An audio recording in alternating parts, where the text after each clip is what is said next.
ولا تصعر خدك للناس ولا تمش في الارض مرحا، اور اپنے گال پھلا کر نہ رکھو. یہ عام طور پہ ترجمہ کر دیا جاتا ہے کہ غرور کی کیفیت جب ہوتی ہے تو انسان جو ہے وہ کشادہ پیشانی سے لوگوں سے نہیں ملتا، سیدھا بات نہیں کرتا، بڑا ذرا سا گردن میں خم. سعر اصل میں کہتے ہی ہے، اونٹ کو ایک بیماری ہوتی ہے جس سے اس کی گردن ٹیڑھی ہو جاتی ہے، یہ سعر ہے. تو جس کو ہم اپنی زبان میں کہتے ہیں کج روخی. ایک آدمی آپ سے بات کرنا چاہتا ہے، آپ اس سے فیس نہیں کر رہے، اسے ذرا یوں کر کے بات کر رہے ہیں، گویا کہ براہ راست اسے ایڈریس کرنا، یہ اپنے مقام سے آپ بڑا فروغ سمجھتے ہیں کہ یہ تو نیچے ہے، میرا مقام بہت بلند ہے. اسی طرح یہ جو کج کولاہی ہوتی ہے، کولاہ جو ہے وہ ذرا ٹیڑھا ہو، ٹوپی جو ہے وہ ٹیڑھی ہو سر کے اوپر، تو یہ کج روخی اور کج کولاہی یہ تمام چیزیں جو ہیں یہ ہے ولا تصعر خدک للناس. جب کسی انسان کو خیر کی توفیق مل جاتی ہے، بھلائی کی توفیق مل جاتی ہے، جب وہ فطرت کے راستے پر چل رہا ہے اور نیکی کے راستے پر چل رہا ہے، تو اب سب سے بڑا خطرہ جو اسے لاحق ہو جاتا ہے، شیطان جو ہے اس کے لیے سب سے بڑا گڑھا جو کھودتا ہے جس میں کہ وہ گرا سکتا ہے اس کو، اگر انسان جو ہے چوکس اور چوکن نہ ہو، تو وہ یہ کہ غرور پیدا ہو جائے، زوم پیدا ہو جائے اپنی نیکی پر، اپنے تقوی پر، اپنی بھلائیوں پر، اپنی عبادت گزاری پر. اگر زوم پیدا ہو گیا and you look down upon the others، دوسروں کو آپ بنظر استحقار دیکھنے لگے، تو آپ کی ساری اچیومنٹس زیرو سے ضرب کھا کر زیرو ہو جائے گی، gone with the wind، ختم. اس لیے یہ بہت بڑی بات ہے. حدیث میں آیا ہے لن يدخل الجنہ من کان فی قلبہ مثقال ذرۃ من کبر. وہ مثقال ذرہ پھر آ گیا، یا جنت میں ہرگز داخل نہیں ہو سکے گا وہ شخص جس کے دل میں ذرے کے ہم وزن بھی تکبر ہوگا. اور حدیث قدسی ہے الکبر ردائی، تکبر تو میری چادر ہے، مجھ پر راست آتی ہے. المتکبر اللہ کے ناموں میں سے ہے. هو اللہ الذی لا الہ الا هو الملک القدوس السلام المومن المہیمن العزیز الجبار المتکبر.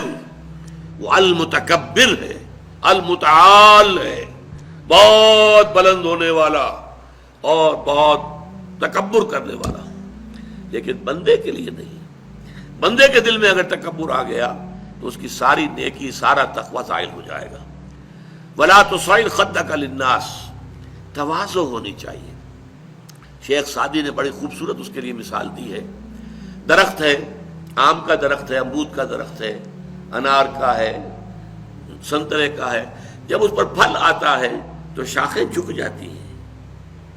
اسی طرح انسان کو اگر اللہ تعالیٰ خیر عطا کر دے، اچھے ثمرات اس کی سیرت میں، اس کے کردار میں، اس کی شخصیت میں، علم کے اعتبار سے، کردار کے اعتبار سے بھلائیاں آ جائیں، پھل آ گیا ہے، تو اب اس کو جھک جانا چاہیے، تواضع ہونا چاہیے.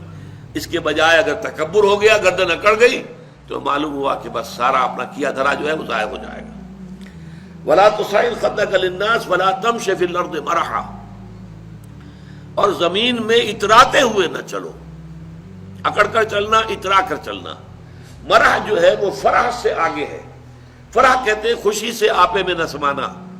وہ تو خوشی سے آپے سے باہر ہو گیا، یا وہ نہیں سما رہا تھا، وہ کوئی اور لفظ میرے ذہن میں نہیں آ رہا اس وقت. تو یہ جو اس فرح سے آگے مرح ہے، اس میں یہ ہے کہ انسان اترا کر اپنی بڑائی، اپنی خوبی کا اظہار بھی کرتا ہے. ولا تمش فی الارض مرحا. اب آپ دیکھیں گے کہ یہ مضامین جو ہیں قرآن مجید میں ان کی اہمیت کا اندازہ اس سے ہوگا. سورہ بنی اسرائیل کے 4 رکوع میں بھی آئے ہیں ولا تمش فی الارض مرحا، زمین میں اکڑ کر مت چلو، یہ وہاں بھی آیا ہے. اسی طریقے سے اور دوسرے مقامات پر سورہ الفرقان کے آخری رکوع میں بھی آیا ہے وعباد الرحمن الذین یمشون علی الارض ہونا. اللہ کے نیک بندے تو وہ ہیں جو زمین پر چلتے ہیں تو آہستگی کے ساتھ چلتے ہیں. وہ زور سے قدم مار کر نہیں چلتے، گردن اکھاڑ کر نہیں چلتے، گردن اکڑا کر نہیں چلتے. اور گردن بھی اکڑی ہوئی ہو اور سر کے اوپر ایک جو ہے صافہ، اس کا ترا بھی جو ہے وہ بڑا اونچا کر لیا گیا، تو اس سے کیا ہوتا ہے؟ انک لن تخرق الارض ولن تبلغ الجبال طولا.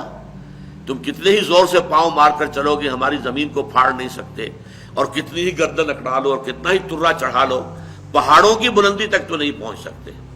تو یہ در حقیقت مضمون بہت اہم ہے، متعدد مقامات پر آیا ہے، اور سورۃ الفرقان کا جو آخری رکوع ہے وہ تو ہمارے منتخب نصاب میں ہے اور وہ تفصیل سے ہم پڑھیں گے. تو ولا تصعر خدك للناس ولا تمش في الارض مرحا ان اللہ لا يحب كل مختال فخور. یقیناً اللہ تعالیٰ کو بالکل پسند نہیں ہے جو اکڑ کر چلنے والے ہیں اور شیخی خورے ہیں. مختال کا لفظ بڑا پیارا ہے، یہ خیل سے بنا ہے.